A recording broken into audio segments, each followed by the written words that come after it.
I thank the chairman.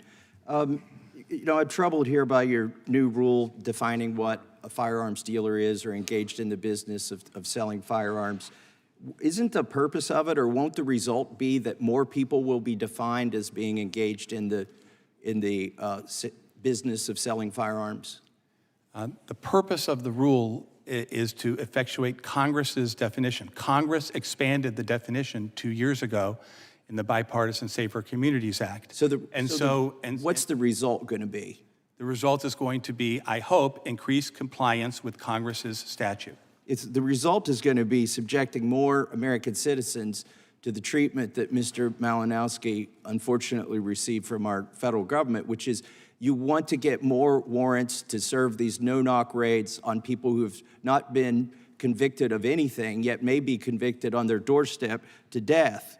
I want to address something in your rule here. I did find one thing that I think is sort of helpful, and I hope the other side of the aisle will read this. I want to give you time to look at this. The department, that would be the ATF, correct, in your rule? I don't know what is this from the? Yeah, this is from the rule. The department refers to the Department of Justice. Okay. The department also notes that the term gun show loophole is a misnomer in that there is no statutory exemption under the Gun Control Act for unlicensed persons to engage in the business of dealing in firearms at a gun show or at any other venue. I hope the other side of the aisle, this is the one useful thing that I found in 16-page rule and hundreds of pages of explanation, is to show people that there is no gun show loophole. Do you agree with the department and with your own rule here?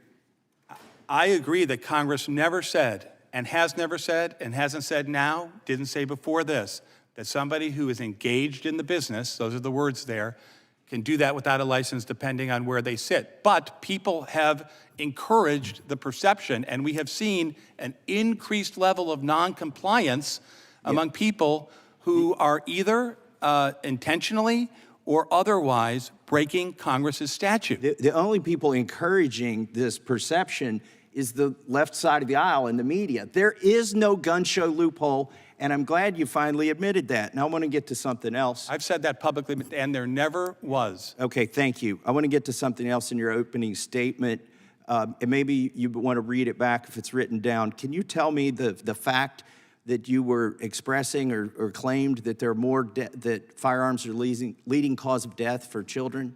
What were your specific words in your testimony? I'd have to look at my testimony. Can you look at it? I think it's children and youth, and it's in my longer statement that's in the record. Obviously, I'm summarizing a statement as the chair asked me to do. So it's in my longer statement, which has been entered into the record. I don't have it in front of me. Can you define a child and youth? There's child and youth. There's a statistical study that is the source of that, and we can get that to you. I don't know the specific site sitting here. We'll be glad to get that to you. Yeah, the statistical study, according to news reports and Snopes, as Mr. Nails referred to, excludes infants under the age of 1 and includes 18 and 19-year-olds. Is that true? I don't know. I mean, honestly. You don't know your own statistic? No, I don't know. Honestly, why would that be your killing of children unacceptable?